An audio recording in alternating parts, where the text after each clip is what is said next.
estudante da plataforma Não Perca a Cabeça, chegamos na aula 9 de Sociologia. Eu sou o professor Heitor, como vocês já devem saber, que estão nos acompanhando, e hoje falaremos sobre um dos temas que mais cai no Enem. Já que estamos fazendo essa revisão, vamos trabalhar agora nessas últimas aulas. Já trabalhamos todos os clássicos que são os mais trabalhados e agora a gente vai trabalhar temas que mais caem, né? Os mais importantes, os que mais têm caído nos últimos anos. E uma dessas temáticas que falaremos hoje é a questão cultural. Cultura e diversidade cultural. O Enem tem cobrado muito isso nos últimos anos, foi aí base das provas. E para começar, eu vou já deixar algumas coisas mais claras. Por exemplo, às vezes o aluno fica preocupado e professor, vou ter que ficar estudando, decorando tudo que você está passando nessas aulas? Não, pessoal. A sociologia cai no Enem numa forma mais interpretativa. Então a questão ela já vem com um texto legal e às vezes você não precisa nem estar tão aprofundado no assunto que você consegue interpretar o texto, tá bom? Então vocês vão perceber isso muito nas nossas atividades. Quem já está fazendo já percebeu isso, né?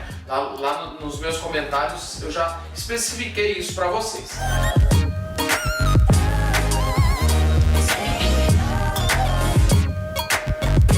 Então hoje vamos falar de cultura. O que é cultura? Todas as marcas da sociedade, que uma sociedade deixa, é cultura. Desde a linguagem, a religião, as regras, as normas, os hábitos, tudo isso é cultura, tá bom? Então, começamos a trabalhar com essa perspectiva. Tudo é cultura. A sociedade brasileira, ela é muito ampla, né? A macrocultura brasileira, ela é gigantesca, tem uma gama com um monte de coisa. Depois a gente pode começar a estudar a cultura também no microcampo. Então, a cultura da sua cidade, a cultura do seu bairro, a cultura da sua família, do macrocampo para o microcampo. A cultura, ela pode ser estudada de diversas maneiras. Eu vou trabalhar aqui com alguns conceitos que são primordiais para você entender a forma como a cultura é cobrada no Enem. Um desses conceitos que é muito marcante é o relativismo cultural. Ele é um conceito lá da antropologia, que a gente já viu que é antropologia, e ele trabalha o seguinte aspecto. Você, quando está estudando a cultura do outro, você não pode achar que a cultura sua é superior à do outro. Então, o relativismo cultural é a forma de se estudar a cultura sem o etnocentrismo, ou seja, livre do etnocentrismo. O que é o etnocentrismo? É eu pensar que a minha cultura é superior à cultura do outro, né? O etnocentrismo. Achar que a minha etnia está no centro, ela é superior à do outro. Normalmente os europeus, já por uma história de dominação, eles são muito etnocêntricos, eles acham que a cultura deles é superior, né? O Hitler, por exemplo, também foi um cara etnocêntrico, achava que a cultura germânica era superior. Então, esses conceitos eles são importantes de serem trabalhados. E essa diversidade cultural, por que é muito trabalhada no Enem? Porque no Brasil nós temos uma cultura super miscigenada. O Brasil tem uma característica cultural marcante, qual é? Nós somos compostos de muitas culturas. Então a diversidade cultural tem caído no Enem, e aí a gente vai trabalhar ela um pouquinho mais profundo agora, tá? E os conflitos que acontecem dentro do Brasil também são temas do Enem ultimamente, beleza? Então, conceitinhos básicos: relativismo cultural, etnocentrismo, miscigenação, que é essa mistura das culturas, é uma marca do Brasil. Vou apagar a lousa, já volto, fica aí.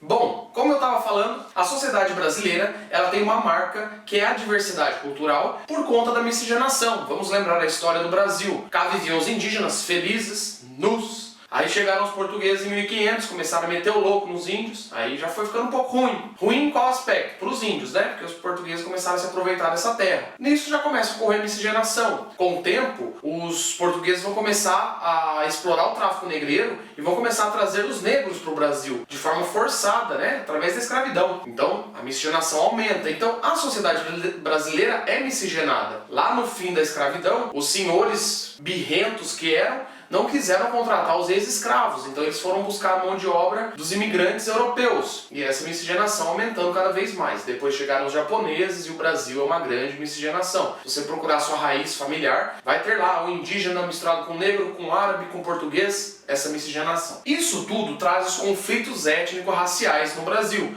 E é isso que o Enem tem cobrado muito. O que é conflito étnico-racial? É aquilo que eu falei, né? O etnocentrismo, a ideia de uma raça que dominou a outra se sentir superior, uma etnia se sentir superior, ela quer botar banco em cima das outras. E é o que aconteceu no Brasil por muitos anos. Principalmente com a questão dos negros. Os brancos dominavam os negros e subjugaram os negros e os indígenas. Por isso, são superiores em aspectos o quê? Econômicos, em aspectos sociais, de oportunidade. Então esses brancos, eles derrubaram, né? Eles colocaram amarras sociais nos outros povos. Essas amarras perduram até hoje. Ah, professor, mas acabou a escravidão. Mesmo com o fim da escravidão, essas amarras estão na sociedade até hoje. A questão afro-brasileira é uma dessas questões a ser abordada, principalmente agora que a gente trabalha a matriz africana, a gente trabalha a educação, a história da África nas escolas, e tudo isso tem sido cobrado no Enem. Eles querem saber realmente se as escolas estão trabalhando essa parte, essa questão da conscientização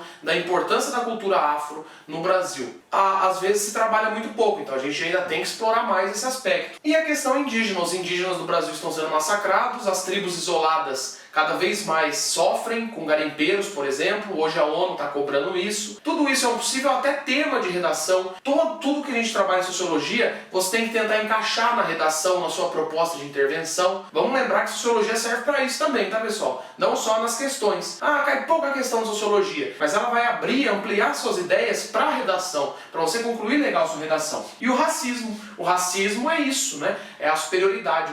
Uma raça, uma etnia dentro da sociedade, ela se acha superior. E aí ela vai começar a ser racista. E o racismo é uma forma de preconceito que também deve ser bem trabalhada. A gente vai, nessa revisão, trabalhar de forma mais rápida, mas depois a gente vai trabalhar até dentro de temas de atualidade, quando a gente estiver fazendo os módulos maiores para vocês. Isso é uma revisão, é mais básico, depois a gente vai trabalhar módulos mais completos aí para o outro ano, né? Porque agora a coisa tá rápida aí, vocês têm que estudar e fazer essa revisão bem rapidamente, tudo bem? Então, fica aqui também essa ligação já para você entender entre a sociedade miscigenada do Brasil, gerou esses conflitos étnicos raciais. Negros e indígenas são os que mais acabam sofrendo, acabam até hoje sofrendo com essa questão, e o racismo, ele é muito marcado principalmente com essas minorias. Tranquilo? Dúvidas? Perguntem, façam as atividades e vão para cima. Pessoal, falta uma aulinha só de sociologia para a nossa revisão terminar. Obrigado!